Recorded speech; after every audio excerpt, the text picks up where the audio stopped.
let's plunge into our topic today, Lincoln's greatest decision. And spoiler alert, as some of you have probably figured out, it is indeed the Emancipation Proclamation. But there's a little bit in there that he doesn't get credit for, Abraham Lincoln doesn't get credit for. And I call that the greatest decision within the great decision. And the course to that decision is not as easy as it may have seemed. Lincoln just couldn't on day one issue an executive order and do away with slavery. So it was a convoluted and in some cases tortured path, but interesting into what it says about Lincoln and about those times. So let's get underway. All right. So some folks have asked whether Lincoln really deserves to be known as the great emancipator. The thoughts, at least at the time that the Emancipation was issued in 1863, were clear that he deserved that title. But as events transpired and we've moved towards the 21st century, people are questioning that idea. Does he really deserve the credit he gets for freeing the slaves, that accomplishment that is chiseled on the walls of the Lincoln Shrine? All right, well, as I mentioned, at the time of the Emancipation, both September 62 and January 63, as we'll see in a second, and then immediately after Lincoln's assassination and through the latter part of the 19th century, it was a settled issue that Lincoln was the great emancipator. The engraving on the left shows Lincoln and his boy Tad going through the streets of Richmond just the day after it was captured, April 9th, 1865. And the newly freed peoples of Richmond came out en masse to greet him. He was accompanied, by the way, only by 28 Marines. The sullen white citizens of Richmond remained indoors and didn't come out, but accompanied by only a minor escort, he went through the streets. And it was generally accepted, particularly amongst the majority of the African-American community, that Lincoln was the emancipator. The hand-colored illustration on the right shows a Union soldier reading the terms of the emancipation to a slave family and letting them know that they are henceforth and forever free, as Lincoln would phrase it. So throughout the remainder of the 19th century, it was pretty well accepted that Lincoln was the great emancipator. This is the Emancipation statue in Washington, D.C. that has been a recent source of controversy. There has been a movement to have it removed. It was erected in 1876, cost of $20,000, all raised by formerly enslaved people who contributed small and large amounts to have this statue done, and showing Lincoln's role breaking the chains of a slave who's about to rise up with the right hand clenched in a fist. But again, by modern sensibilities, many feel that this is no longer appropriate. And as for now, the statue is staying up. And even within the African-American community, voices are divided as to whether this statue is appropriate or not. And then at the time of the centennial of Lincoln's birth in 1909, you can see from this souvenir postcard in the collection of Lincoln Shrine, it again was accepted that Lincoln was the great emancipator. Again, 4 million slaves were liberated. Henceforth, a government without a master and without a slave, the martyred president. Again, that connection of the broken chains and the family being asked to rise up. And then carrying that forward in that time period, the image on the left is from our collection at the Lincoln Memorial Shrine. It's a very scarce African-American newspaper, The Colored Citizen, from Redlands, California in 1905. But you see Lincoln is surrounded by Frederick Douglass on the left, Booker T. Washington on the right, then President Teddy Roosevelt immediately beneath him, and then George Washington, again, the connection at the top, ironically a slaveholder, but the connection at the top showing that connection of African Americans and Lincoln. And then a few years later in World War I, Lincoln's image was used in an attempt to induce colored men, as it says at that time, to join up with the U.S. military and help defeat the Kaiser's forces, the true sons of freedom. They fought then in the Civil War, and they'll fight now to advance America's interests. All right, so this consensus that Lincoln was the great emancipator was called into question beginning in 1968 by this gentleman here, Lerone Bennett Jr., editor of Ebony magazine, who published a magazine article, and then he fleshed that magazine article out into a full book in the early 2000s called Forced into Glory, Abraham Lincoln's White Dream, that says that Lincoln was a white supremacist and did not really want to free the slaves. He was forced into it. And thus this connection that Americans have with Abraham Lincoln is false, because he really doesn't deserve the credit for freeing the slaves. So we'll look at a couple things about that. First of all, Lincoln's attitudes on slavery and racial equality evolved over the course of his life.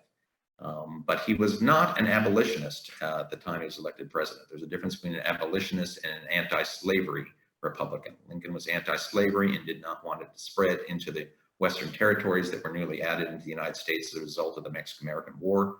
But he was anti-slavery and felt it was wrong. In fact, one of his quotes was, "If slavery is not wrong, nothing is wrong.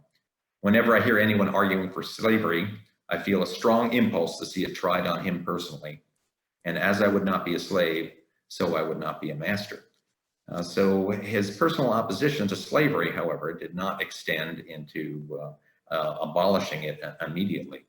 Now, what galvanized Lincoln's opinion towards slavery was the passage of the Fugitive Slave Law as part of the Compromise of 1850.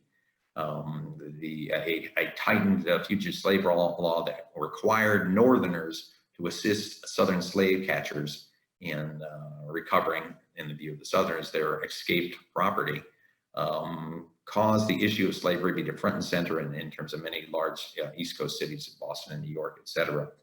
And this galvanized opposition to slavery led to the birth of the Republican Party in 1854 and changed and brought Lincoln back into politics. He was pursuing his legal career primarily at this time. Exacerbating that issue was the 1854 Kansas-Nebraska Act, the genius or work of Stephen Douglas attempting to allow each and every new territory, Kansas and Nebraska in this case, as they came into the United States, to decide for themselves as to whether they wanted slavery or not, thus repealing the Missouri Compromise of 1820, which drew a geographic line and saying slavery would go no farther north than this. So in the view of many, Lincoln and others, slavery was being forced down the throat of people who didn't want it. And that's what this cartoon here is demonstrating. That's not supposed to be Lincoln, although it looks a little like him. He didn't have a beard at that point. President Buchanan, the Democrats on the right, are forcing slavery down the throat of people in Kansas who do not want it. All right. Lincoln in 1858, when he was running for Senate in Illinois, gave a famous speech, the famous House Divided speech, that America cannot endure half slave and half free forever. A house divided against itself will not stand. It will soon be one or all another. Again, his showing his opposition to slavery being extended into the Western territories. And in the Lincoln-Douglas debates of 1858, when Douglas and Lincoln were running for Senate, remember the legislatures chose the senators back then, not the voters, but the voters chose the delegates to the Senate in the Illinois Senate. Douglas painted Lincoln as a racial egalitarian, someone who wanted to be in favor of mixed marriages, and claiming that Lincoln was more interested in blacks than he was in white voters. And Lincoln responded in Charlestown with a statement that Lerone Bennett and others have used against him ever since. I will say, excuse me, that I'm not nor have ever been in favor of bringing about in any way the social and political equality of the white-black races, that I am not nor ever have been in favor of making voters or jurors of Negroes, nor of qualifying them to hold office, nor to intermarry with white people.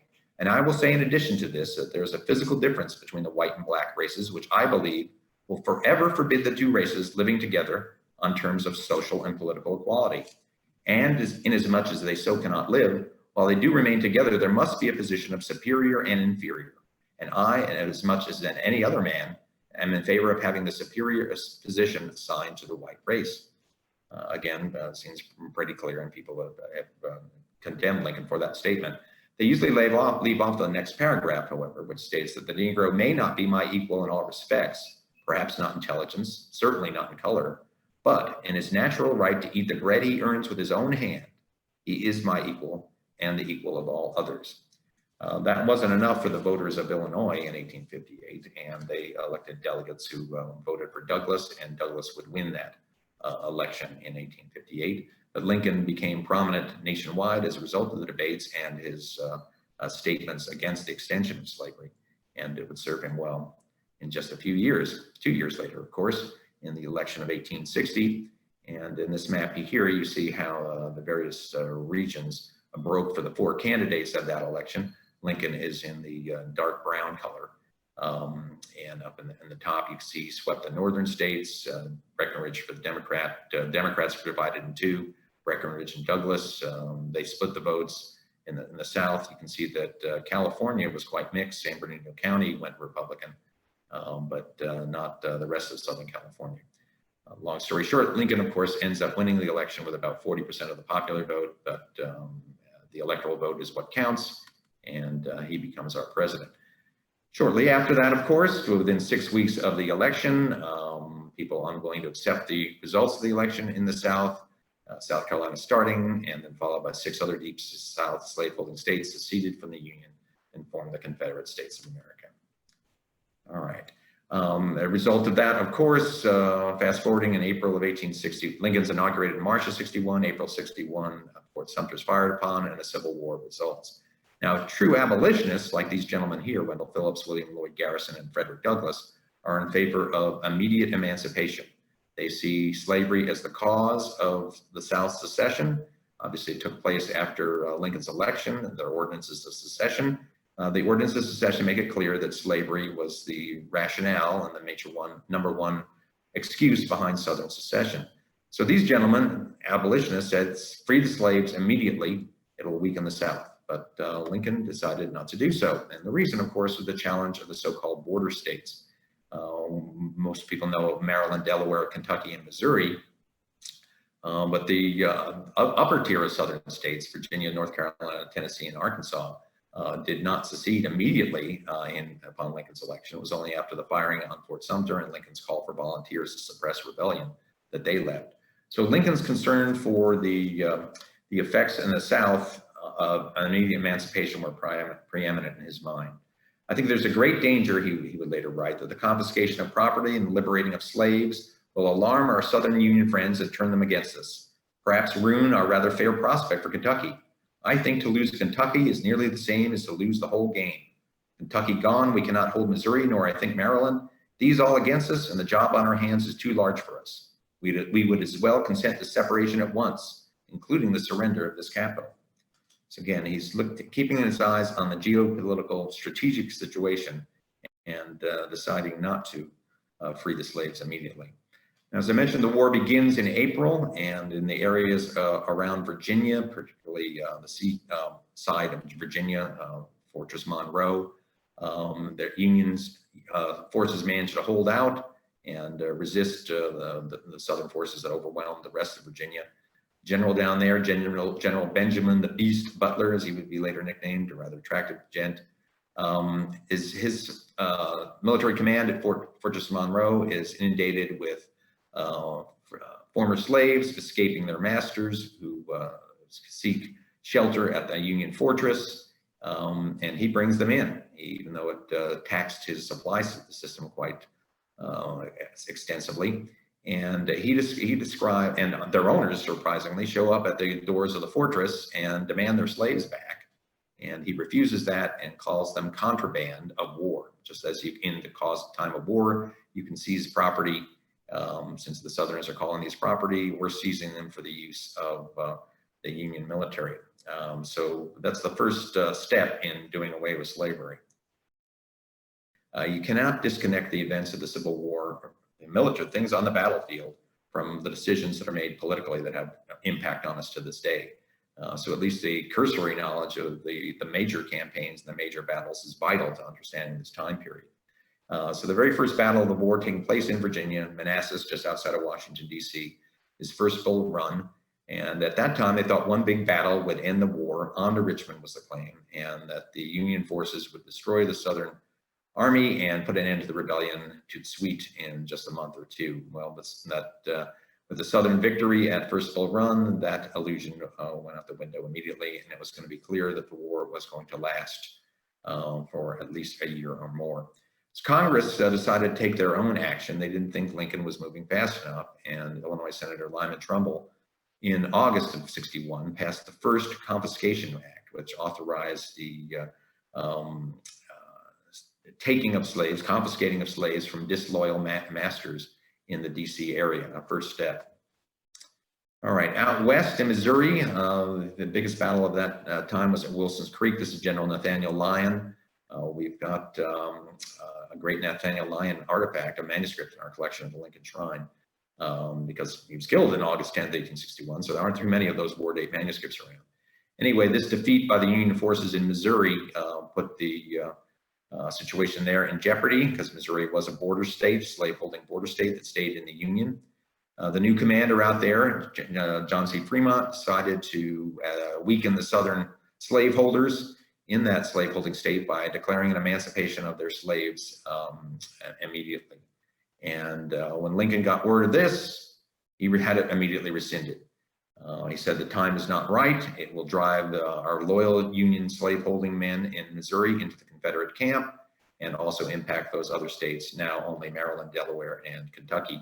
And he slapped Fremont's wrist and forced him to rescind his emancipation document in Missouri. Fast forwarding a couple of months later, Lincoln's Secretary of War, Simon Cameron here, again, an interesting individual, notoriously corrupt.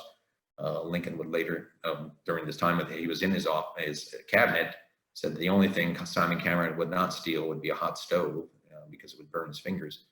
But in December of 1861, the Secretary of War advocated using black troops to help put down this rebellion. It seemed to make sense. They were eager to enlist, and the Union needed men, but Lincoln, again, was not ready for this. He forced him to repudiate this idea, and he went so farther, sacked him from the cabinet and had him exiled about as far away as he could possibly send him. He made him ambassador to Russia, and he was sent to St. Petersburg, Russia. So Lincoln was not in favor in December of 1861 for using black troops. All right, moving into the second year of the war, 1862, Congress passes a bill emancipating the slaves in the District of Columbia, and Lincoln would sign that bill. And included within the bill was money for colonization, the idea to make the end of slavery more palatable for white voters in the North, to include money to encourage slaves to either go to Liberia or any other areas in Africa that would accept them, so as to remove them from the United States and allow the peoples to develop independently. All right, the next month in 1862, down in the Carolinas, South Carolina, North Carolina, the Union had launched a series of amphibious operations that had taken some territory down there. And in that area, slaves had flocked to the Union enclave, and the general, Major General David Hunter, issued an order freeing those slaves under his command because it would weaken the Southern owners in that area. Lincoln immediately rescinded that order, forced David Hunter to rescind it, said the timing is not right, and I alone reserve the right to issue an order of emancipation.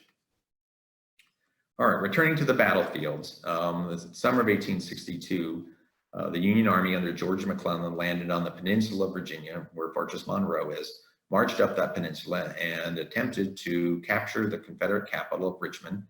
Confederate Army now under the command of Robert E. Lee, in the series of very important battles that even military historians don't pay all that much attention to, so-called 7 days battles.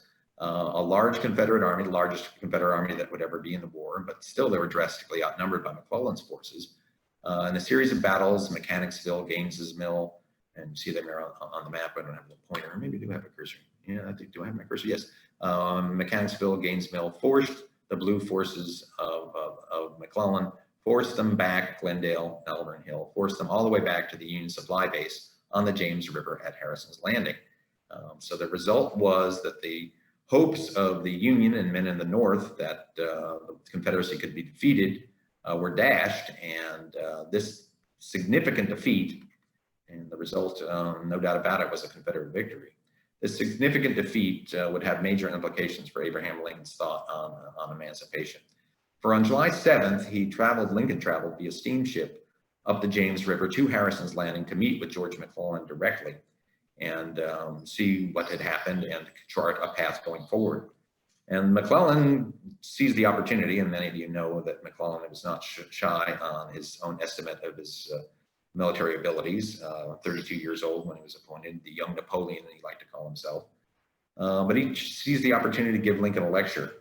The rebel army is in our front with the purpose of overwhelming us by attacking our positions or reducing us by blocking our river communications. I cannot but regard our condition as critical. I may be on the brink of eternity. I could be dying at any moment. Neither confiscation of property, political executions of persons, territorial organizations of states, or forcible abolition of slavery should be contemplated for a moment. Military power should not be allowed to interfere with a relation of servitude, either by supporting or impairing the authority of the master. A declaration of radical views, especially on slavery, will rapidly disintegrate our present armies. So again, he's saying that if you free the slaves, Democrats and others in the Union armies will refuse to fight any longer and will go home. So don't do it. So Lincoln doesn't respond directly to this interesting opinion by George McClellan, but he resolves in returning to Washington, D.C., two things. One, that McClellan has to be sidetracked, can't do away with him completely because he's too popular amongst many in the North, but that McClellan's going to have to be sidetracked, and the timing is right to at least consider an emancipation. Before he can even do that, however, Congress acts. This gentleman here, Thaddeus Stevens, a radical Republican, passes the second Confiscation Act, which by the end of the year will authorize the setting up of loyalty courts in the southern regions, in which if you can be proven that you were disloyal to the Union, your slaves can be confiscated from you. So a strong act. So just a few days later, Lincoln gathers his cabinet together.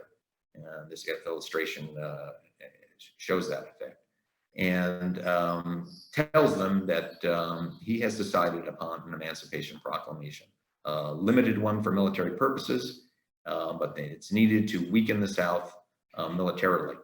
Only in the areas, and we'll discuss this in just a second, only in the areas that are in rebellion, not in the border states that are loyal to the Union. He wants to issue it immediately as a result of this defeat in the 7 Days Battle. But William Seward there in the middle, there he is, William Seward, Secretary of State, convinces Lincoln that to issue it now will look like the last shriek on the road to defeat, as he calls it, and that he should await a military victory. Again, why the battlefield is so important to understanding the Civil War. All right, so in this summer of 1862, in which Lincoln has already decided in his own mind, told the cabinet that he's willing to issue an Emancipation Proclamation, he does a variety of things that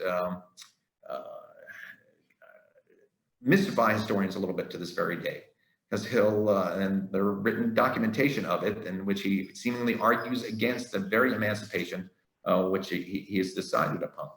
And he meets with a delegation of African Americans in Washington, D.C., one of the earliest, and tries to convince them that leaving the United States and returning to Africa for a colonization scheme would be the best result for both blacks and whites. Why should you leave this country? This is perhaps the first question. You and we are different races. I think your race suffers very greatly, many of them living among us, while ours suffers from your presence. Your race are suffering, in my judgment, the greatest wrong inflicted on any people. But even when you cease to be slaves, you are yet far removed from being placed on a position of equality with the white race. I need not recount to you the effects upon white men growing out of the institution of slavery. I believe in its general evil effects on the white race. See our present condition, the country engaged in war, our white men cutting each other's throats, none knowing how far it will extend, and then consider that what we know to be the truth. But for your race among us, there could not be war. Without the institution of slavery and the colored races its basis, the war could not have been in existence. It is better for us both, therefore, to be separated. I know that there are free men among you who, even if they could better their condition, are not inclined to go out of the country as those who, being slaves, could attain their freedom on this condition. You ought to do something to help those who are not so fortunate as yourselves. Now, the African-American delegation was not in favor of this idea, and they told Lincoln so. Again, many of them had been there for generations, free men of color, and considered themselves Americans and were not willing to leave the country. But he's proposing it as an idea to undercut white resistance to the idea of emancipating the slaves. So this idea of colonization, of either by inducement or sometimes compulsory to encourage African-American slaves to return to Africa, was not something that just whites promulgated at this time. Many black leaders were also of the opinion that it would be better for the enslaved peoples to return to Africa. So it was not just something that was promulgated by Lincoln, but there are many whites and blacks, abolitionists as well, who are in favor of this idea. All right, so just a couple weeks after that, newspaper editor Horace Greeley, a war-supporting Democrat, put a editorial in his paper that would be known as the Prayer of the 20 Millions, advocating an emancipation. The language he used it was rather harsh, but I think it's important. As we advance into the South, thousands of Southerners are sifting through the lines, making for Washington. They are blacker than you and I, perhaps, and creep timidly, as if in doubt whether they are safer at the muzzle of breech or Union muskets. But they come sincerely, willing to be our friends if we will let them. Many of these are stalwart fellows with muscles aching for something to do. The nation aches for defenders. Why not that and these, here and now, make a bargain? Why coddle an insane whim any longer when 300 lives a day is the price? The Negroes here have the muscle and can stand the exposure. Their lives are not very valuable to the world. They are deadly, fearfully ignorant as the white citizens in the South almost, except perhaps in political matters. Why not let them fight for their native land and oblige them to if it comes to that? Pennsylvania father, your son has been fighting a year and is tired. He wants to come home and rest. Have you any objection to his accepting a sable substitute, the only one accessible? Or will you insist he shall still wear out his life as a substitute for Sambo? Michigan mother, your son will be drafted next week. Have you any objection to a Negro taking the musket and leaving him with you? If we were drowning or our house was burning, none of us would decline anybody's assistance. We may not be drowning, or we may be, but we are in fearfully deep water. Shall we punctiliously refuse to grasp a pro-offered rope till we make sure that the hand that on the other end is of orthodox complexion? Shame on our national foolishness. Must we be thrashed into common sense? When should we learn two simple lessons? First, that tolerance of treason anywhere is treason to loyalty everywhere. And second, to treat henceforth all Unionists as if they were white men, and all rebels as if they were Anners, and to use the full N-word on that editorial. So a powerful statement from a war-supporting Democrat castigating Lincoln for not using black soldiers, emancipating some of the slaves and using them as soldiers. Lincoln would respond just a few days later. As for the policy I seem to be saying, as you say, I have not meant to leave anyone in doubt. I would save the Union. I would save it the shortest way under the Constitution.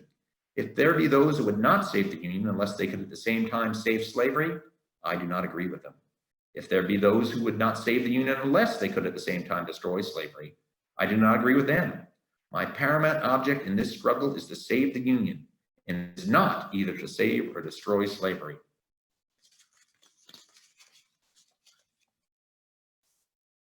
If I could save the Union without freeing any slaves, I would do it. And if I could save it by freeing all the slaves, I would do it. And if I could do it by freeing some and leaving others alone, I would also do that. What I do about slavery and the colored race, I do because I believe it helps to save this Union. And what I forbear because I do not believe it would help save the Union. Again, Lerone Bennett and others point to this statement along with the Charleston Declaration about how Lincoln was primarily concerned with preserving the Union. And that certainly is the case in 1862. But as we'll see in a moment, that will evolve. Bennett and others often leave off the codicil of Lincoln in the next paragraph to his response to Horace Greeley. Lincoln would go on to say, I have here stated my purpose according to my view of my official duty, and I intend no modification of my oft-expressed personal wish that all men everywhere could be free. All right, events on the battlefield would come hot and heavy. The Second Battle of Bull Run, again, the new Union Army, McClellan had been sidetracked down at Harrison's Landing. His reinforcements were sent to a new General John Pope, and Pope attempted to take Robert E. Lee on at the Second Bull Run, same battlefield as the year before, and once again, it was an overwhelming Confederate victory. Pope would be sacked, and Lincoln is concerned that the capital of Washington, D.C. is in danger. He was so concerned when Robert E. Lee invaded the North, following up that victory, that he put George McClellan back in command to try to rally the defeated forces of Pope, and with reinforcements, stop Lee's invasion of the North. As Lee was still ravaging Maryland at this point, had not been brought to under control, Lincoln met with a delegation of ministers from Chicago, who again advocated the freeing of the slaves. Lincoln responded in writing, "What good would a proclamation of emancipation do? Would my word free the slaves when I cannot even enforce the Constitution in the rebel states? And suppose they could be induced, the slaves, by a proclamation of freedom to ally themselves with us. How would we feed and care for them? General Butler wrote me that he's issuing more rations to slaves who have rushed to him than all the white troops under his command. I understand I have no objection to it on legal grounds, for as commander-in-chief of the army in times of war, I suppose I have the right to take any measure which may best subdue the enemy. Nor do I have objections on a moral nature, on view of the possible consequence of insurrection and massacre in the South. I view the matter as a practical war measure to be decided upon according to the advantages or disadvantages it may offer to the suppression of the rebellion. I admit that slavery is the root of the rebellion, or at least it's sine qua non. The ambition of politicians may have instigated that act, but they would have been impotent without slavery as their instrument. And I would also concede that emancipation would help us in Europe and convince them we are incited by something more than ambition. I grant that it would help somewhat in the North, but not as much as I fear you or others represent. Still, additional strength would be added in a way to end that war." And then he goes on to say that he's fearful that even if he armed the blacks, that they would not make good soldiers, and that within a few months, the arms would be in the hands of the rebels. So again, statements that seem to contradict his ideas that he's already moving strongly towards emancipation. Events on the battlefield intercede. Lee's army is brought to bear under control by McClellan at the Battle of Antietam, a tactical victory because Lee is forced to retreat back to the South, but an incomplete victory. But enough of a victory in the North, because the invasion has been repulsed, to give Lincoln that victory he needs to issue the preliminary Emancipation Proclamation. And he does so on September 22nd. Now this illustration here shows amongst the symbols there's President Buchanan being hung from a cord from the cabinet, a artillery swab broken on the ground here, maps all displayed. Again, that Lincoln is drafting the preliminary Emancipation Proclamation. Now, a couple of things are in this preliminary Emancipation Proclamation that will not appear. First of all, it's a threat. If the slaves in the southern states do not return to the Union, end their rebellion in 100 days, happens to be January 1st, 1863. If they don't come back in 100 days, then I will free your slaves. You come on back, you can in effect, you'll be allowed to keep the slaves. Included within it are two important provisions. One, heavy emphasis on colonization, that the freed slaves will be encouraged to return to Africa. And secondarily, compensation. Slave owners will be paid money for their slaves that they'll be giving up in the southern states. And also no mention of the idea of blacks being used as soldiers or sailors in the Union forces. So important provisions. All right, so the fall elections that were taking place in both October in some states and November, just a few weeks after the issuance of the Emancipation Proclamation. And in effect, it demonstrated that among Democrats, at least in the North, or many in the North, the Emancipation Proclamation was not popular. And the Democrats would pick up two important governorships, New York and New Jersey, and pick up 27 seats in Congress. Republicans were still in control because none of the representatives from the southern states were in Congress, but the Republican majority in Congress was weakened strongly, and many perceived it as a rebuke to Lincoln's Emancipation Proclamation.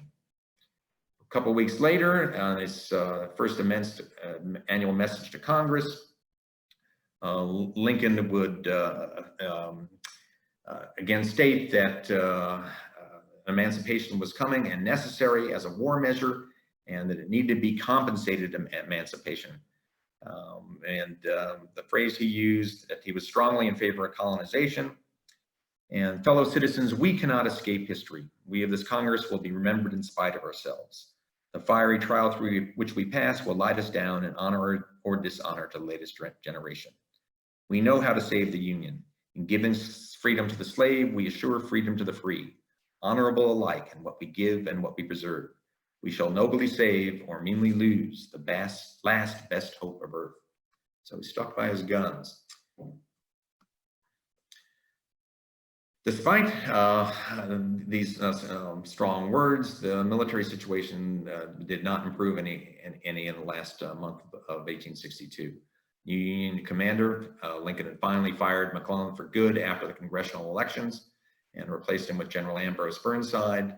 Burnside tried to take on Lee at Fredericksburg, and it was possibly the biggest disaster at that point in the war. The casualties were quite strong on the Union side, and Burnside was forced to retreat.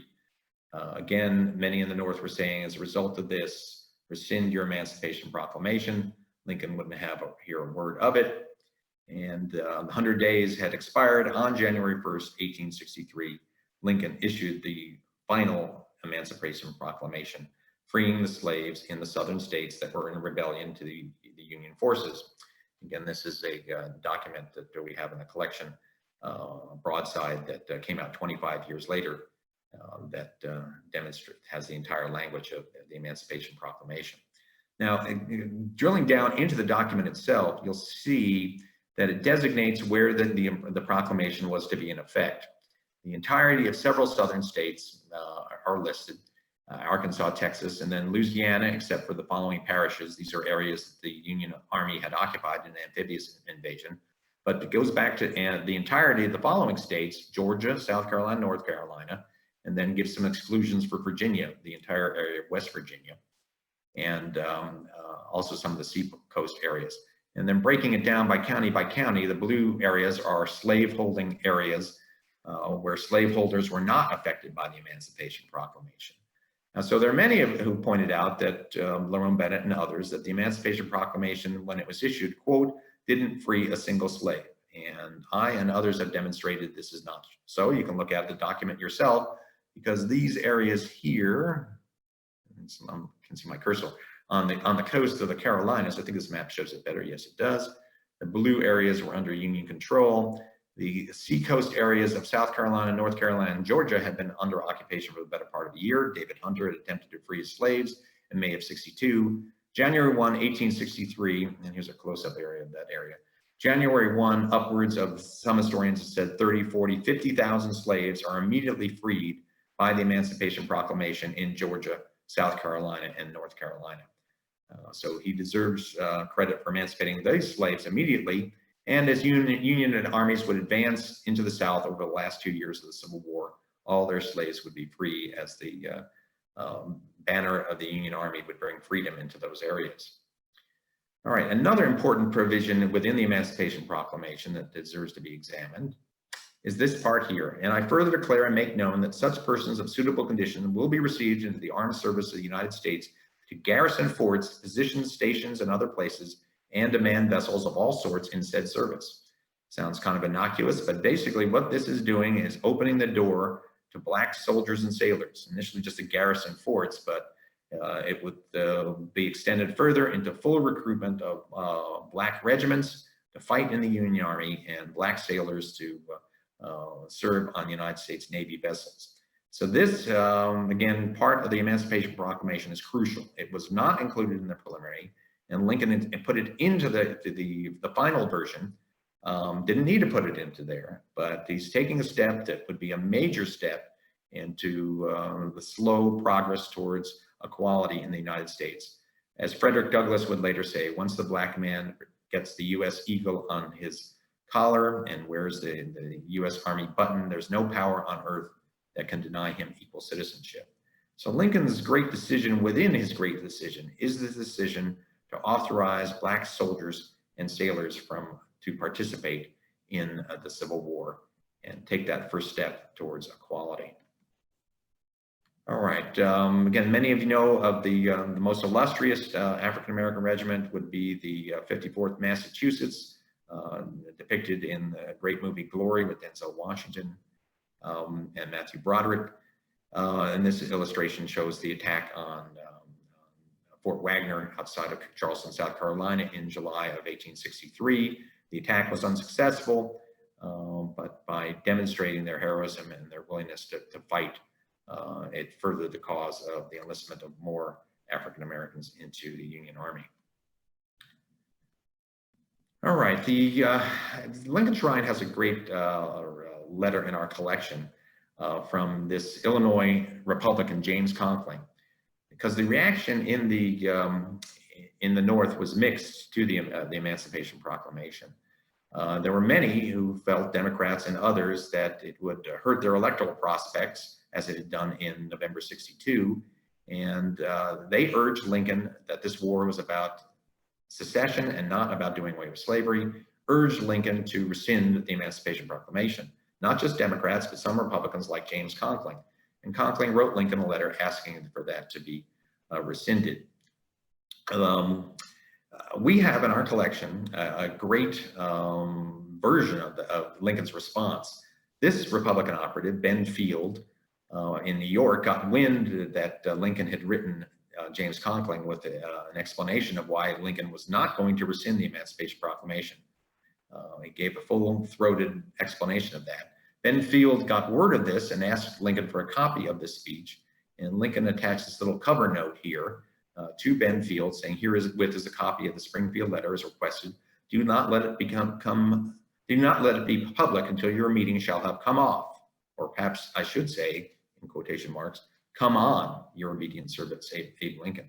So I'm not quite certain if I get the inside joke there, come off or come on.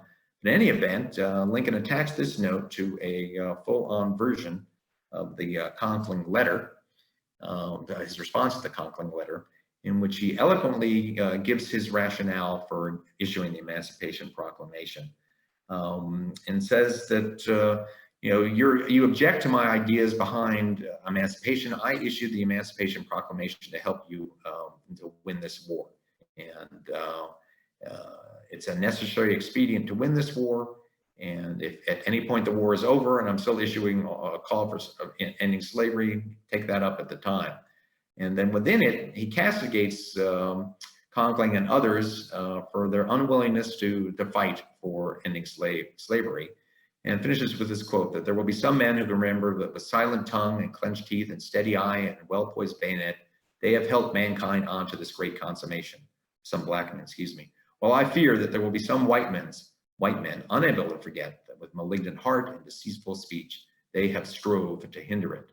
Again, emphasizing that black soldiers are necessary to win this war, and shaming those who will not fight alongside of them to end this Southern rebellion. Reaction in the South, throughout the nation, as I mentioned, to the Emancipation Proclamation was mixed. This is a newspaper in our holdings, the New South newspaper from Port Royal, South Carolina, an area that was under Union military occupation. So as you might imagine, they were in favor of it, and they called it one of the grandest victories of this or any time over the selfishness forever in armed opposition to the progress of society.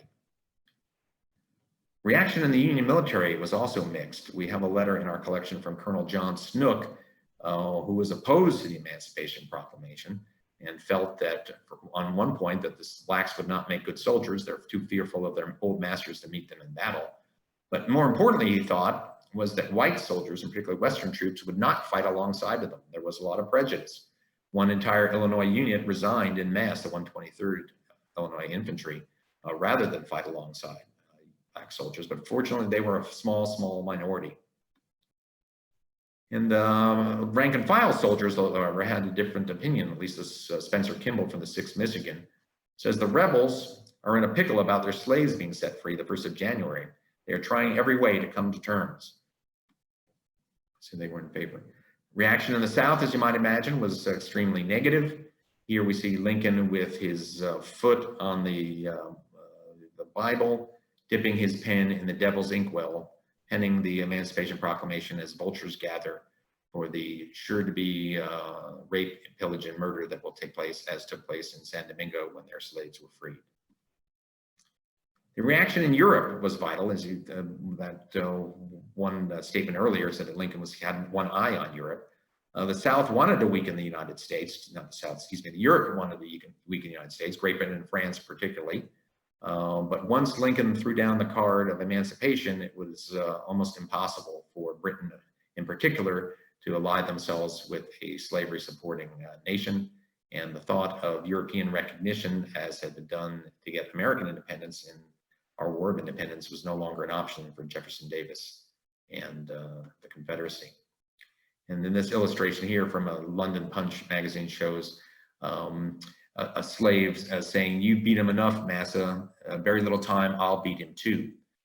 In other words, with the give me the weapons to do so, and we'll help destroy the Confederacy. So eventually 200,000 blacks would serve in the Union forces in the last 2 years of the Civil War. Upwards of 30,000 to 35,000 would lose their lives, a higher casualty number than among white soldiers. And they would fight in battles like here at the Crater and elsewhere, particularly with Ulysses S. Grant's army, and make a difference in bringing about the Union victory, eventual Union victory.